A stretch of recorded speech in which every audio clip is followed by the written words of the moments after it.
This is my 1 year review of my HPI Savage X. Start off with the body. I have a bunch of different bodies for it. I got a grave robber body and also the stock body, but this is what I'm running for now. It's a 10 scale Chevy truck body from New Bright. Got halo lights in there, fog lights, and also have tail lights on there. I just did the tail lights because this is the angle you see the car from the most, and it should probably be pretty bright so you can see it down the road pretty far. Anyway, onto the car, or the truck I should say. Like I said, I had it for about a year, and I've had issues here and there with stuff, but I don't know how much of it was because of faulty workmanship or it was just because sometimes I can be kind of a dumbass. So the major thing the first thing I want to kind of cover is the motor. Obviously you can see that it's not a Savage motor. I got the stock 4.7 I think was in here, or 4.6 I'm sorry, was in here. It was an okay motor. My main issue with that motor was the one-way bearings. They kept blowing out.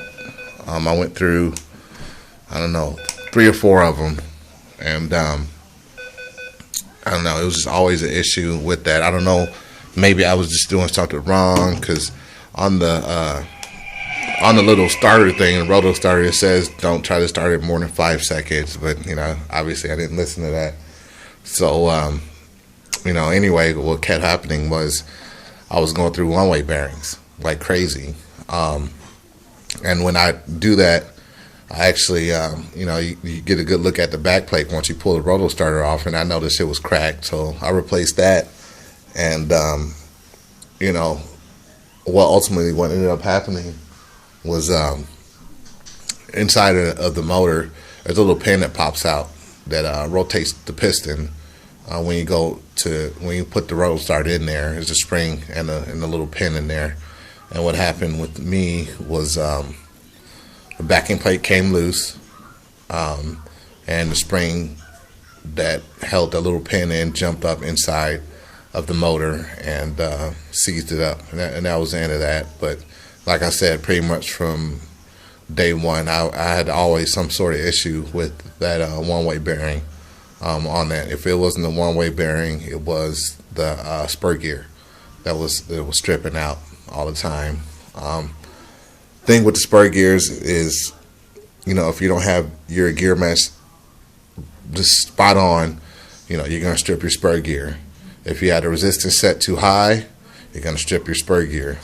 If a stick or anything gets up in the bottom of this bad boy, you're gonna strip your spur gear. So I kind of said forget that, and I just went with the metal spur gear. And also, I went and got the toughened clutch so you can run the spur gear. There's a lot of stuff out there as far as spur gears are concerned, and clutch bells and all that other stuff. I just kept it simple. I went with the 47 tooth spur gear, and I'm running a 13 tooth clutch bell. So it's fine. It runs fine with that. A lot of people said, because I also have a 3-speed transmission, a lot of people said that all it would do is just tear up my transmission. And it's not exactly cheap. I think it's like $75-$80 now. Well, when I got it, it was like 80 or 90. And I haven't had any problems with it whatsoever, tearing up my 3-speed transmission. With the 3-speed transmission, I think a lot of people have a love-hate relationship with them. Some people say they're garbage, and all they do, they just had nothing but problems, and they couldn't tune their car with them. Mine works like a champion.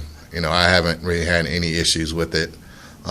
Just over time, what I've had happen was one of the clutches inside of there went bad, and first it wasn't engaging, and then it was engaging too much, and it was just the little clutch disc was bad, so I replaced it, and I haven't had any issues with it whatsoever. It hasn't exploded. I haven't tuned up any gears or anything like that. It's been pretty good.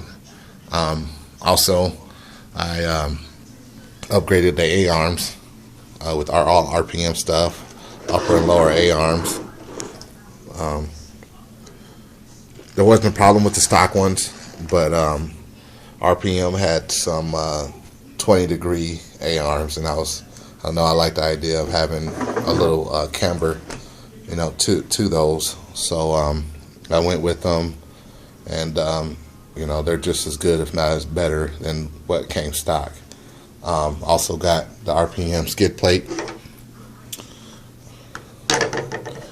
This is a must-have if you really bash your Savage. I mean, if you're really taking it off roads, I like to run over bushes and whatnot. Whatever is in my way, I'm going to run it over. I'm not going to go around it and go through it. And what happened to me a lot of times was stuff would jump up in there and just wreak havoc on my spur gears, just on my brake discs, just everything, So I went and got it, I think total for the whole upgrade.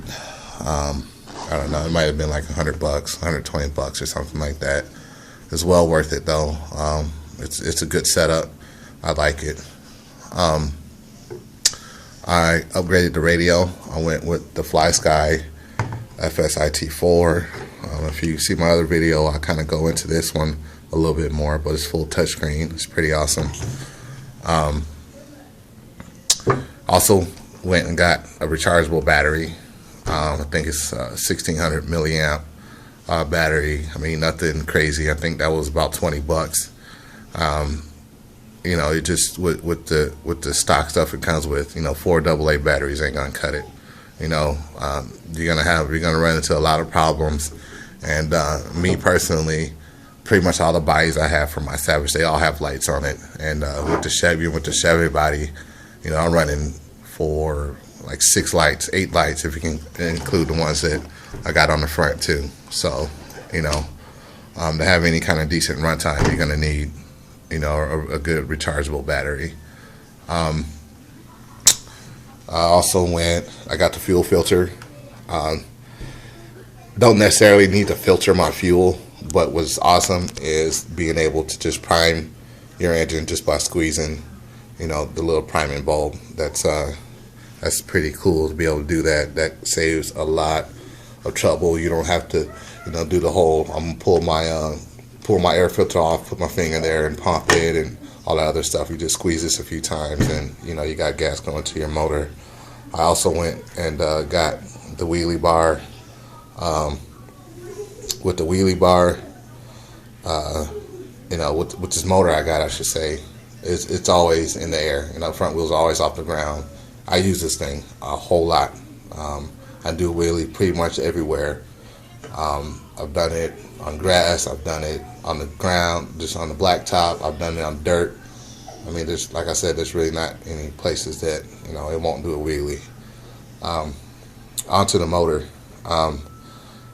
People have good things and bad things to say about the motor. The thing that kind of stuck in my head is I went to my local hobby shop, one of them, and the guys there were saying, "Oh, well, it's a slow motor, it's cheaply made, blah blah blah blah blah." But see, the thing is, I actually have an Optima Mutilator, and that thing's almost 2 years old, and it still kicks ass. And it's got a Force 28 motor in it. They're easy to tune. They hold tunes really good. It's a tough motor. I haven't had really any issues with it whatsoever. I put my glow start on there, pull the string, and it starts. And that's basically it. I haven't had to replace anything on there. With my exhaust, I stuck with, well, at least with the pipe itself, I stuck with the stock Offner pipe. It's pretty cool when you buy this new out of the box. It actually there's little cones inside here. It comes with another cone, and I think that one might be a little bit more narrower. Before, what I've learned is the performance of your pipe is actually, a lot of it's based off the sound. Is the sound waves. I don't know exactly what they do. I'm not going to pretend like I do, but I know sound has something to do with it. So, I've been running. I had a RD Innovation dual exhaust on there. But it's extremely hard to tune your motor with this on here, and with the truck that does wheelies all the time and a rear exit exhaust, you do the math, it's not good. So like I said, I stuck with the stock pipe. I did use an off in the header, off of another motor that I had, and it runs fine. Like I said, it runs like a champion. I stuck with my stock wheels and tires. This is not a quote-unquote racing Savage. I think it's kind of funny that people try to race them, but to each his own. The tires are good even after a year, of constant wheelies, burnouts, the whole 9 yards. I still got substantial tread left on them. They're still, they still get good traction. The back ones may be a little bit softer, but I don't have anything bad to say about the wheels. I've taken numerous jumps and I've hit all kinds of crazy stuff with them, and they're good wheels and tires. So if it ain't broke, don't fix it. So that's about it. That's about everything I've done to it. Like I said, it's a good truck. I've had my ups and downs. I kind of went through it. I've gone through it. I've fixed all the crappy parts and replaced them with good parts, and now it's a beast. All right, be easy.